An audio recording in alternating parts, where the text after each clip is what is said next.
La palabra de Dios dice: Porque el que se avergonzare de mí y de mis palabras en esta generación adúltera y pecadora, el Hijo del Hombre se avergonzará también de él cuando venga en gloria de su Padre con los santos ángeles. También les dijo: de cierto os digo, que algunos de los que están aquí que no buscarán la muerte hasta que hayan visto el reino de Dios venido con poder. Amén, hermanos. Nuestro hermano David.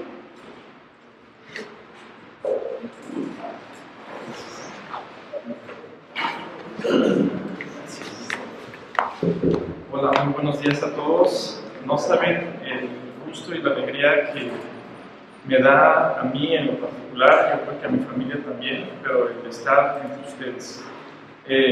Tenemos nosotros pues muchas experiencias en Betania. Conocimos aquí la palabra de una manera especial y pues le doy gracias a Dios por ustedes, porque veo que han crecido, porque el Señor ha bendecido este lugar y yo sé que ha sido un lugar para proclamar libre y abiertamente la palabra del Señor. Y siento mucho agradecimiento en mi corazón por todo ello. Y bueno, están haciendo un estudio del libro de Marcos, de este pasaje hermoso, cuando por primera vez Jesús anuncia su muerte. Y estos son los últimos 2 versículos de ese pasaje que viene en la Biblia. Este pasaje, cuando Jesús anuncia su muerte, lo habla en los 4 evangelios. Y quisiera retomar todo el texto para entrar como a estos antecedentes de los que habla este pasaje. Y antes también quiero mencionar que lo veo más como un estudio de la palabra más que como un sermón, porque cuando empecé a revisar todos los temas que se pueden desprender de este pequeño versículo, el Señor me habló muy fuerte.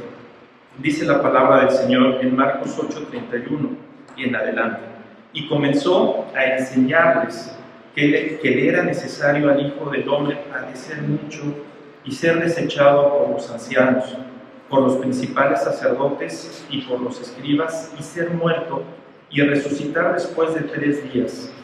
Esto les decía claramente. Entonces Pedro le tomó aparte y comenzó a reconvenirle, pero él, volviéndose y mirando a sus discípulos, reprendió a Pedro diciendo: quítate delante de mí, Satanás, porque no pones la mira en las cosas de Dios, sino en las de los hombres. Y llamando a la gente y a sus discípulos les dijo: si alguno quiere venir en pos de mí, niéguese a sí mismo y tome su cruz y sígame. Porque todo el que quiera salvar su vida, la perderá.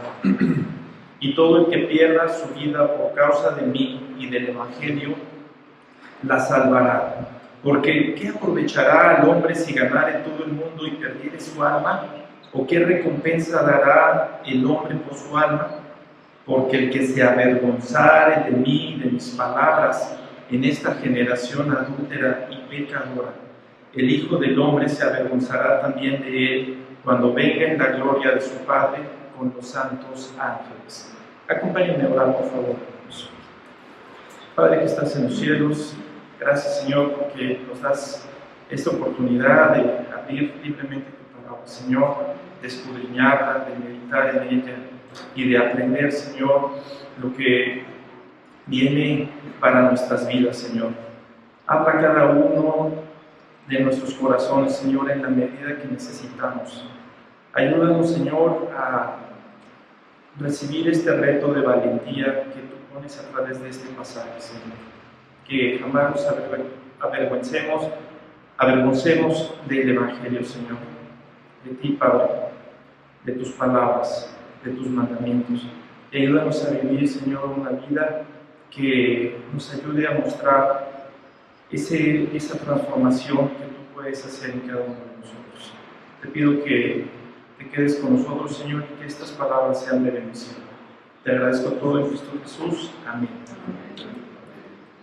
Fíjense que la palabra de vergüenza, pues realmente todos la entendemos, ¿no? Pero quise buscarla en el diccionario y quise ver, pues, como así todo ese trasfondo para que como que uniformicemos el concepto.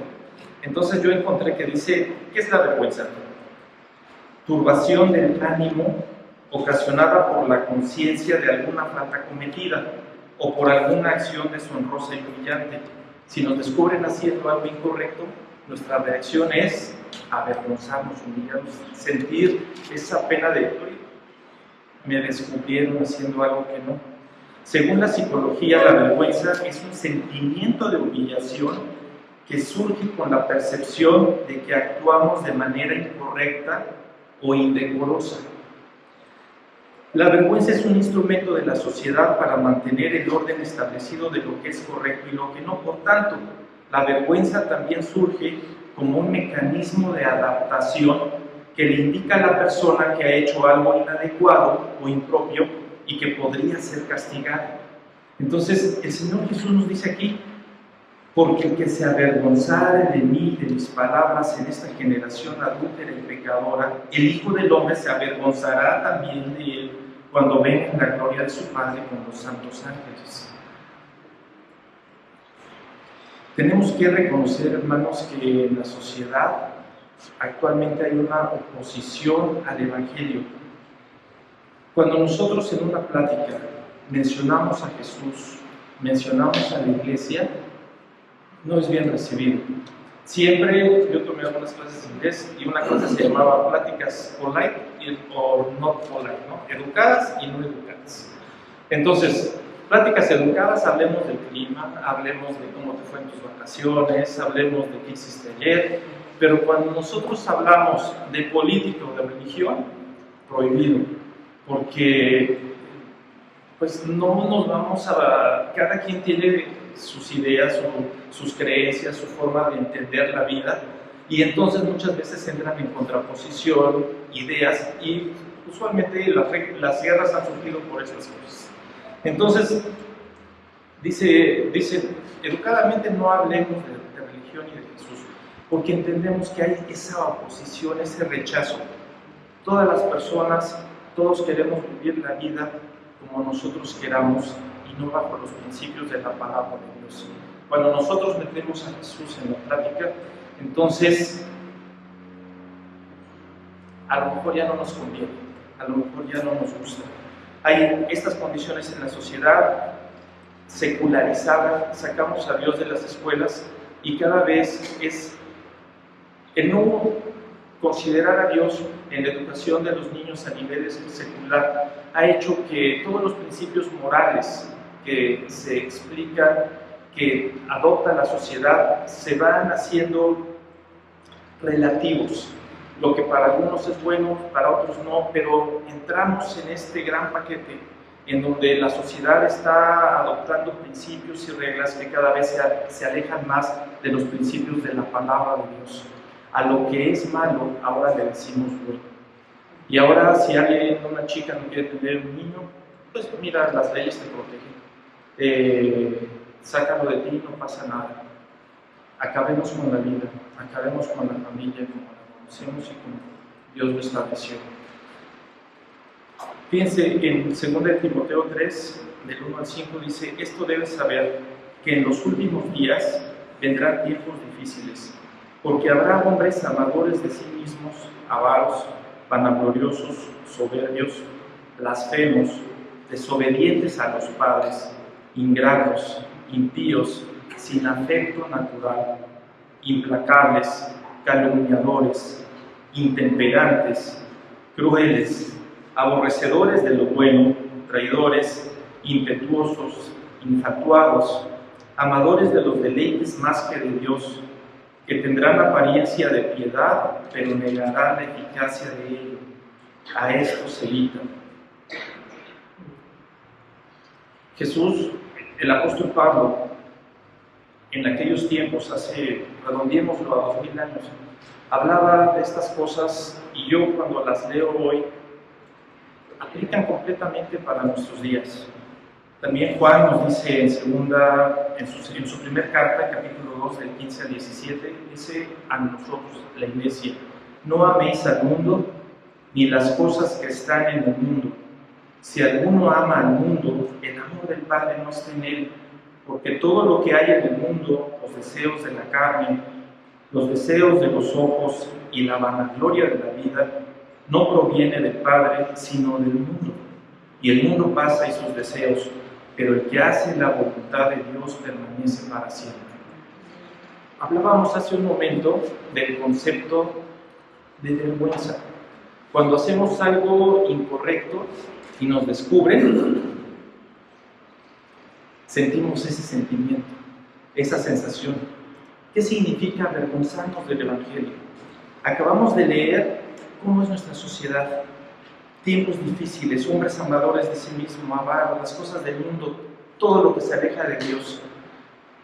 Cuando nosotros, el estándar del mundo prevalece y nosotros nos avergonzamos porque ahora lo incorrecto es lo que rige a la sociedad, y nosotros nos avergonzamos de decir, oye, esto es lo correcto, es lo que Dios enseña, entonces estamos aceptando el concepto de vergüenza. Sentimos que lo correcto ahora es lo incorrecto, y lo que la sociedad ha adoptado como bueno es el estándar que hay que seguir. Estamos mostrando una actitud de falta de valentía, de no decir, oigan, es que la Biblia no enseña eso. La palabra de Dios enseña esto. No puedo yo seguir la corriente del mundo. ¿Por qué me voy a avergonzar de seguir el estándar del mundo? Porque conocemos la verdad que está en la palabra de Dios. Pero si nosotros nos avergonzamos del Evangelio, estamos apoyando que la corriente del mundo es la verdad y es lo correcto. ¿Qué le pasó a Pedro? Fíjense que está bien interesante porque no nos pasa, desde Pedro, el apóstol, fue de los primeros al que el Señor Jesús llamó. Cuando el Señor Jesús les anuncia que Él había de padecer la muerte, todo este pasaje de Marcos 8, del 31 al 38,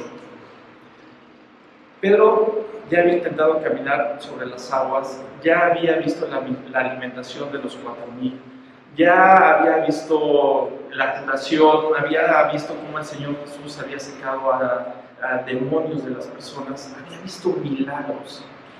Justamente el texto arriba de antes de el Señor Jesús les preguntó a sus discípulos, ¿y ustedes, qué dice la gente que soy yo? Y ellos, los discípulos, pues bueno, algunos dicen que eres Juan el Bautista, otros dicen que eres Elías, pero miren la contestación de Pedro. Le dijo, tú eres el Cristo, el Hijo del Dios viviente. Fíjense ese arrojo y ese convencimiento del apóstol Pedro.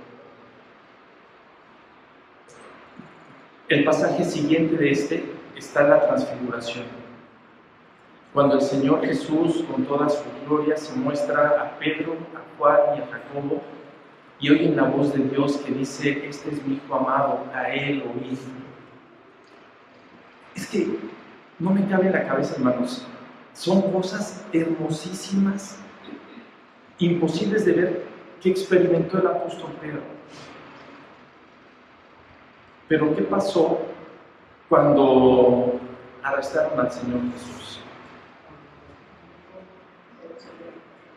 Lo negó 3 veces.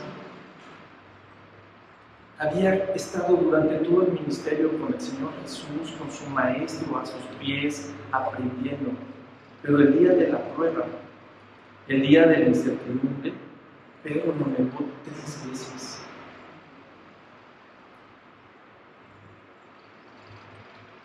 Es algo de nuestra condición que cuando sentimos temor, cuando no estamos seguros de algo, titubeamos. Y si alguien lo dice con seguridad, aunque no esté de acuerdo a la palabra de Dios, callamos. Pedro,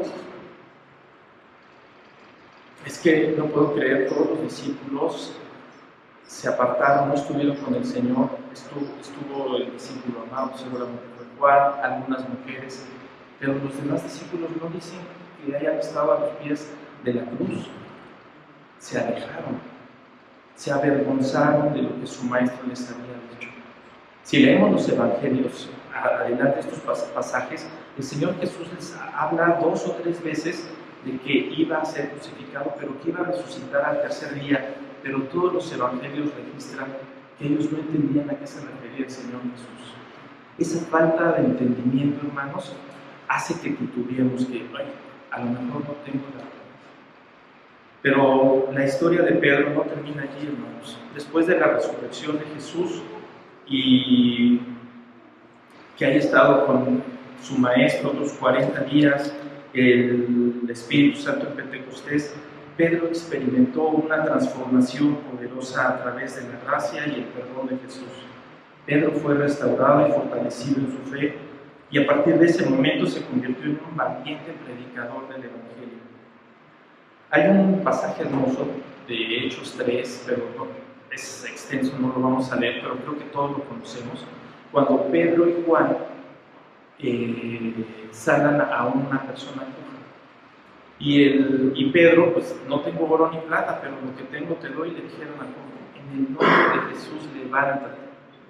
Y esto se levantó y causó gran revuelo. Y Hechos 4, 18 al 20, cuando ya los sacerdotes se acercaron a Pedro y a Juan y dice aquí, y llamándolos, les intimaron que en ninguna manera hablasen ni enseñasen en el nombre de Jesús. Y fíjense esta transformación que sufrió el apóstol Pedro. Mas Pedro y Juan respondieron diciéndoles, juzgad si es justo delante de Dios obedecer a vosotros antes que a Dios, porque no podemos dejar de decir lo que hemos visto y oído. Ese apóstol Pedro que se había avergonzado y que había huido y que había negado a su Señor, ahora era otra persona completamente transformada. Ese Pedro cobarde y temeroso, ahora era un Pedro valiente que les decía a los principales sacerdotes, juzgad si es justo delante de Dios obedecer a vosotros antes que a Dios, porque no podemos dejar de decir lo que hemos visto y oído. Qué impactante es para mí el verlo de esta manera, el ver cómo Dios puede transformarnos a cada uno de nosotros. Nos enseña que a pesar de nuestras debilidades y temores, podemos ser transformados por la gracia de Dios y encontrar la valentía para enfrentar los desafíos que se nos presentan. La negación de Pedro nos muestra las consecuencias de avergonzarnos de Jesús, pero su restauración nos da esperanza de que podemos ser renovados y fortalecidos para vivir y proclamar el Evangelio sin miedo.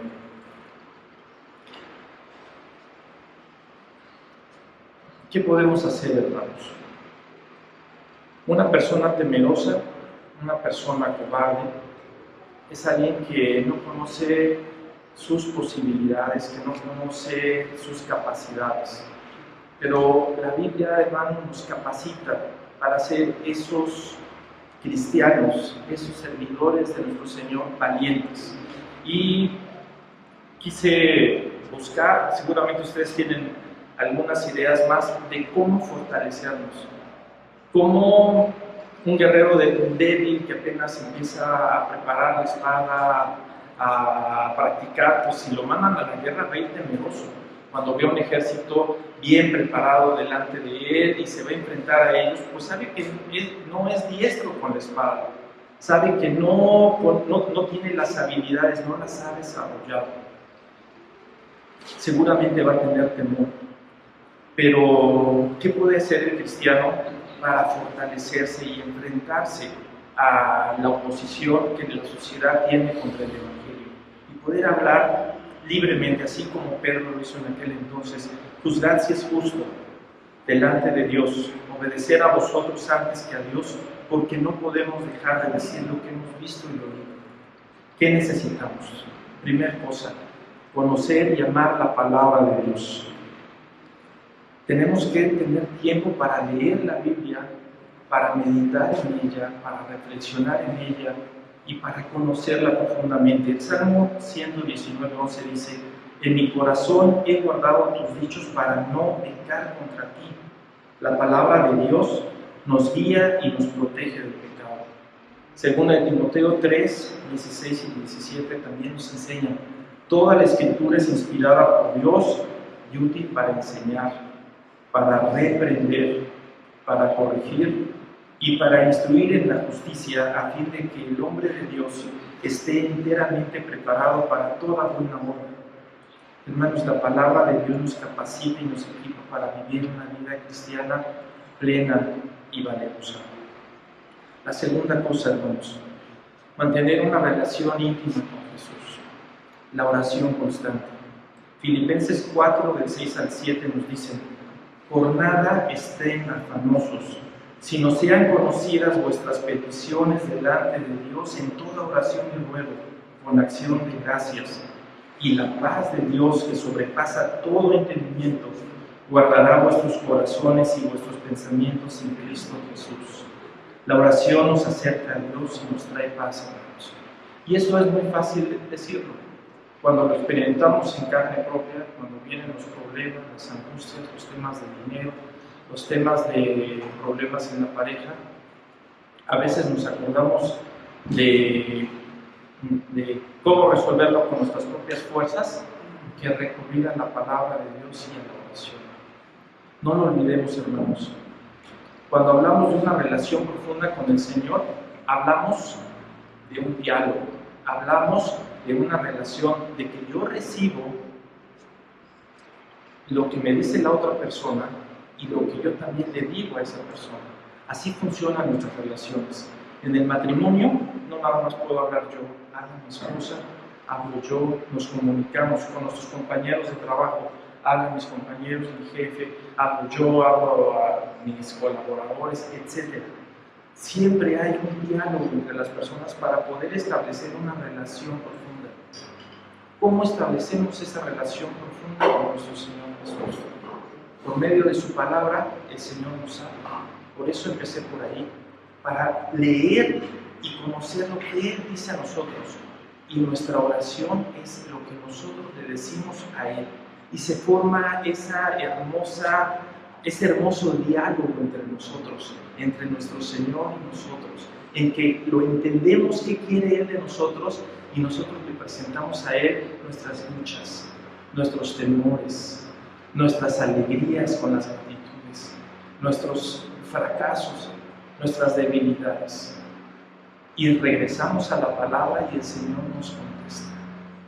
De esa manera estrechamos esa relación con nuestro Señor para fortalecernos, para poder hablar de su Evangelio libremente. Una cosa más. Hermanos, como cristianos, la comunión entre los creyentes, tener esto también presente. Y para eso es nuestra comunidad, la iglesia.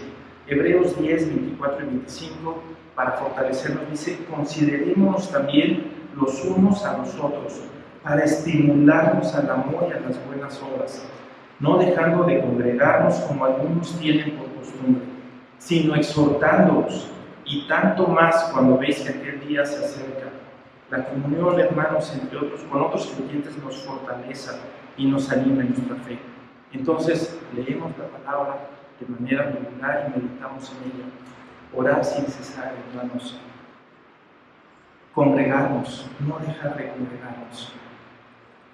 Mostrar, el Señor Jesús nos pide que mostremos una vida, un testimonio real y auténtico.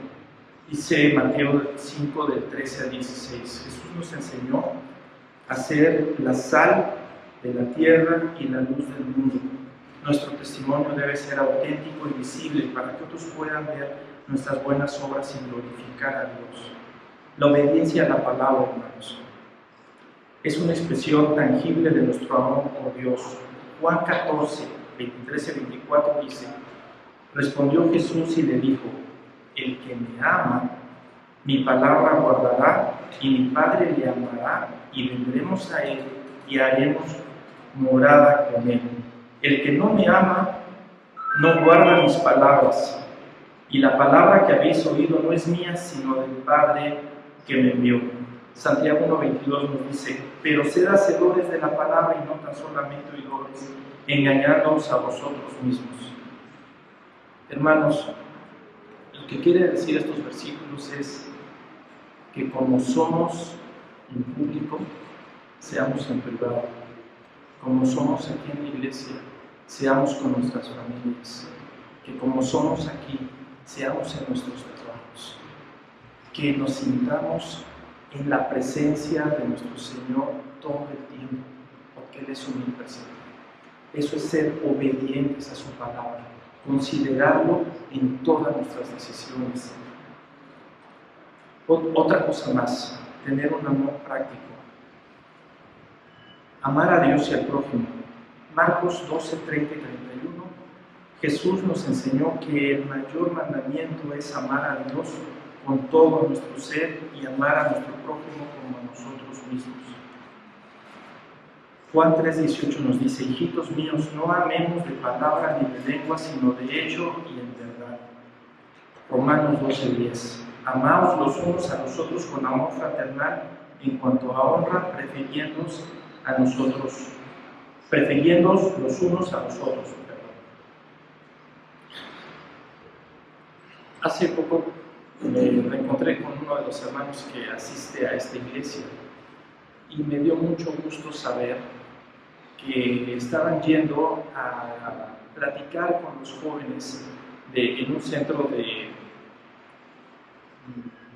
readaptación, en un centro para sanarse de las adicciones a las drogas. Y no saben qué gusto me dio, hermano. De eso habla la palabra del Señor. Aquí es muy fácil amarnos y convivimos y todo, pero afuera es donde está la necesidad de Dios. En la iglesia en donde ahorita nos reunimos hay un doctor que 2 veces al año organiza campañas médicas en la Sierra de Guerrero, y se han ido sumando cada vez más personas y van más de 50 a llevar medicamentos, consultas médicas gratuitas, cirugías a la sierra, medicamentos, alimentos, pero también va un grupo de servidores para compartir el Evangelio a estos lugares apartados de todo. De eso habla la Biblia, demostrar el amor que el Señor nos ha dado con nuestros prójimos. Y a veces se necesita primero entregar un pedazo de pan que un versículo de la Biblia. La Biblia dice: no se vale que le digas Dios te bendice, hermano, ven en paz, y lo dejamos ir con su necesidad, como si solamente con la palabra de Dios fuera suficiente.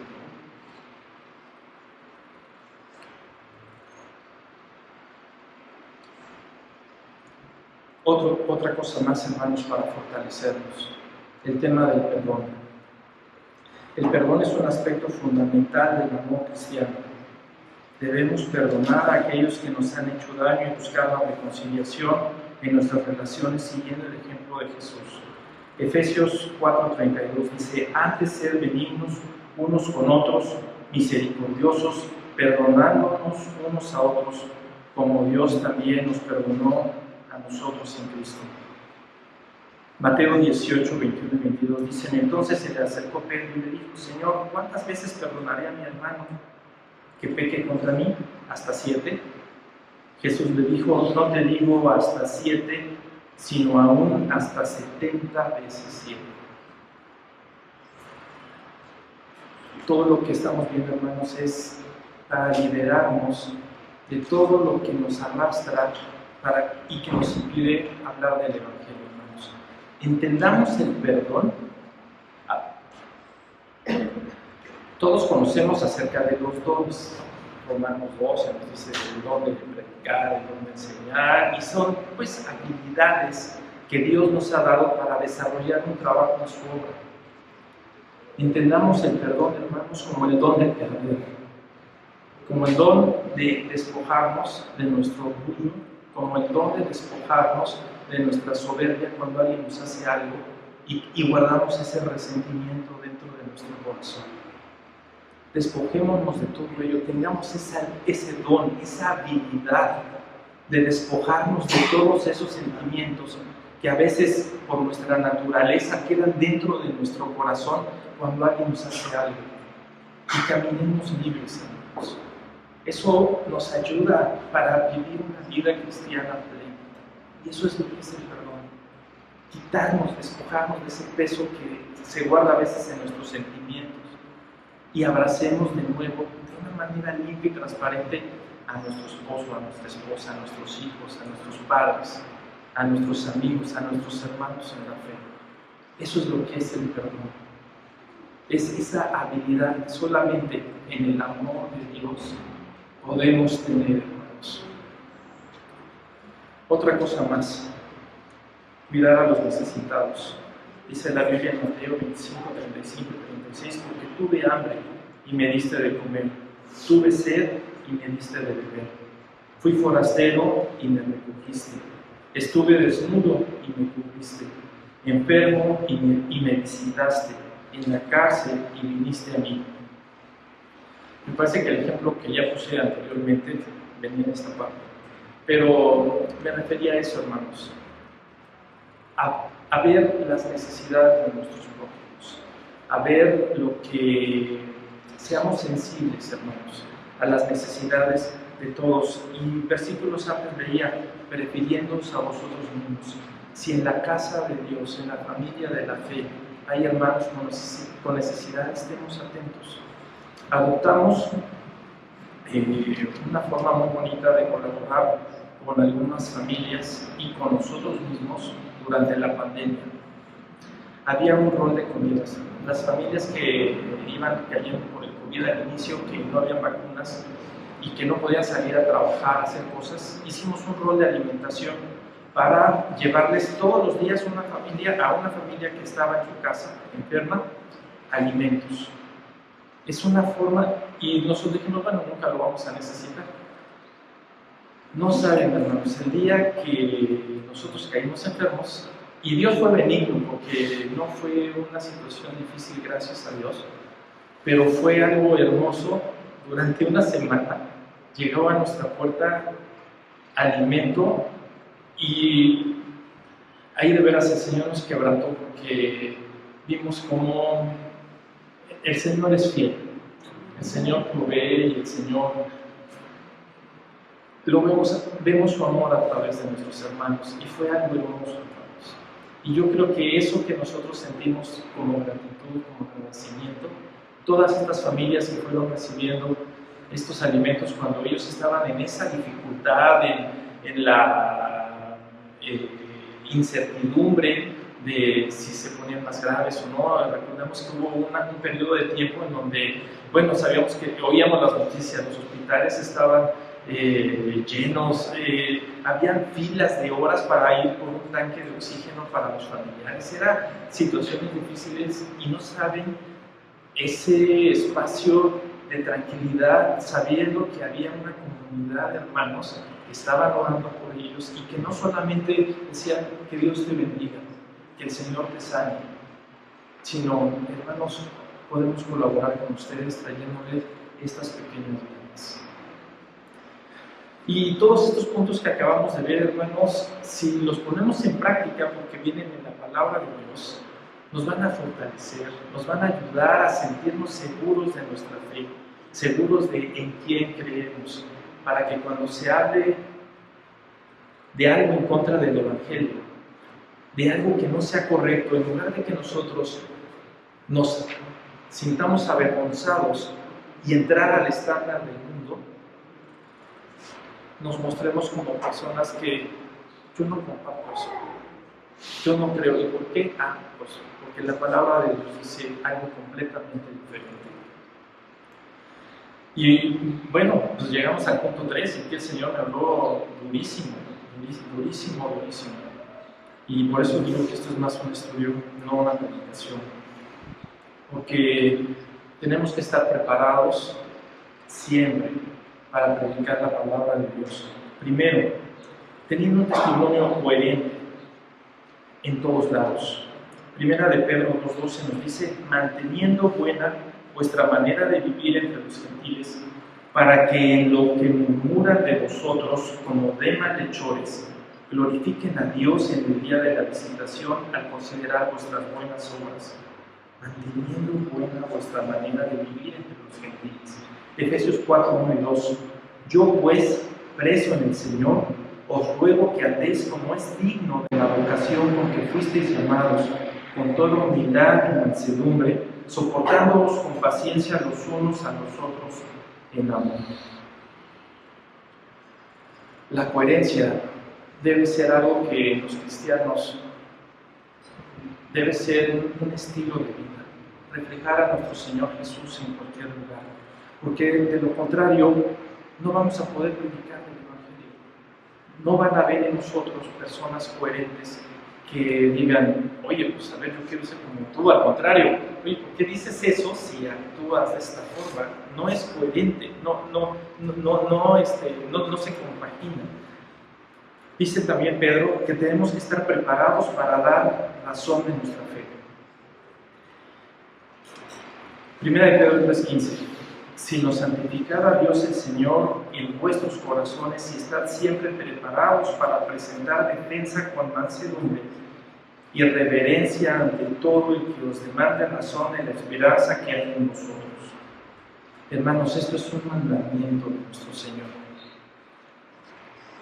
Si alguien habla de Cristo y se avergüenza, no está preparado para presentar defensa con mansedumbre y reverencia ante quien nos demanda razón de lo que nosotros creemos. Hermanos, digamos que compartir el Evangelio sería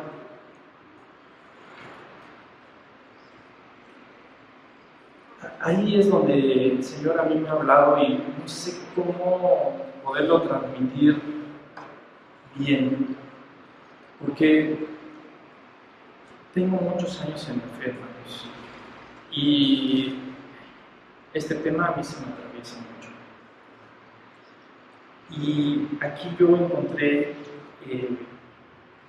un pasaje que nunca había considerado para tener en cuenta como un mandamiento de Dios para mi vida. Y espero que también lo sea para ustedes, hermanos. Colosenses 4, del 2 al 4, me dio durísimo.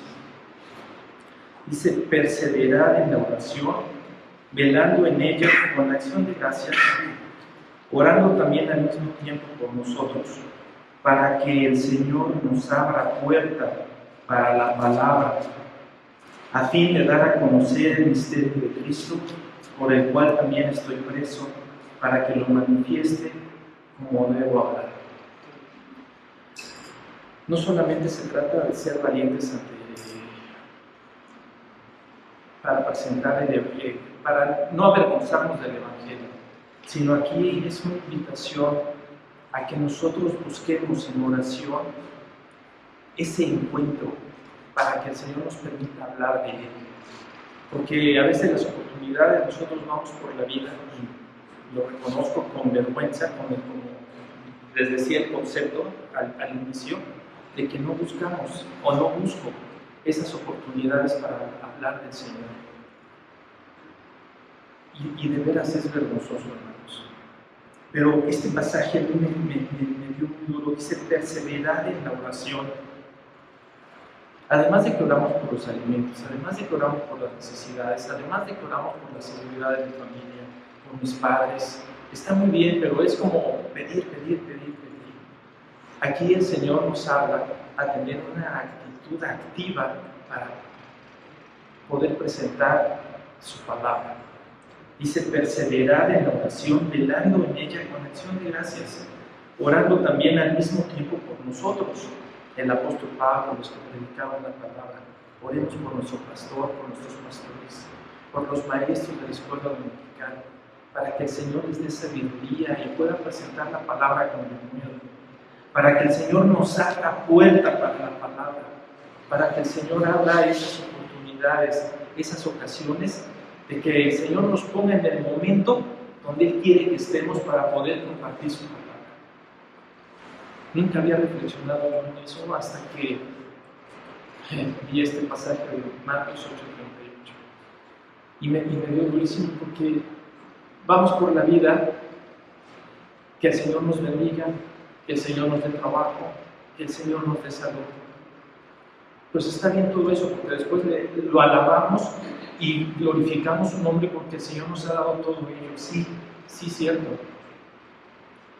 Pero no estamos buscando con hambre de compartir el Evangelio que el Señor nos abra puertas para dar a conocer el misterio de Cristo, por el cual también dice el apóstol Pablo: estoy preso para que lo manifieste como debo de hablar. Es increíble cómo personas dan su vida, cómo personas gastan su vida en el Evangelio y no tienen miedo de ir a la cárcel por eso, no tienen miedo de que el mundo los rechace, que el mundo los aparte. Esos son los valientes del Evangelio, esos son los valientes del que habla el Señor Jesús cuando dijo: porque el que se avergonzara de mí y de mis palabras en esta generación adúltera y pecadora, el Hijo del Hombre se avergonzará también de él cuando venga en la gloria de su Padre con los santos ángeles. Hermanos, que Dios los bendiga. A mí me ayudó mucho reflexionar en este pasaje y creo que son muchos puntos que les he presentado. La idea es que nos fortalezcamos en el Señor, que nos afiancemos para que el Señor nos dé ese valor y ese deseo de compartir su palabra, de sentirnos orgullosos de saber en quién hemos creído. El día de ayer fue un día muy fastuoso en Inglaterra. Coronaron al rey Carlos, algunos tal vez lo vieron, y a mí se me hizo algo espectacular. Nunca había visto semejante cosa, ¿no? Vi la boda de Diana y Carlos, hace unos años, bueno, fue algo fastuosísimo. O sea, los cuentos de Disney del rey y la princesa que se casaron y todo el rollo, no le llegaron a lo que yo quería. De veras que no le llegaron. Fue algo de veras increíble. Y todo el mundo lo siguió, ¿no? Y el servicio estuvo basado en la vida de nuestro Señor Jesús, en quien es el Rey de Reyes y Señor de Señores, y que Él era un Rey. El Señor Jesús nos enseñó que el que quiera ser mayor entre vosotros es el que debe ser el servidor de todos. Y ese era el mensaje para el Rey Carlos, un mensaje para que Él sirviera a su pueblo. Y realmente todo este envoltorio de fastuosidad y de majestuosidad se va a quedar corto, hermanos, cuando el Señor Jesús venga en su gloria. Va a ser algo completamente diferente. Y eso nos debe dar a nosotros también la confianza de que cuando el Señor Jesús regrese, veremos su gloria y su esplendor en toda su majestad. Confiemos en el Señor. Él está con nosotros. Gracias, hermanos, por este tiempo. Que Dios los bendiga.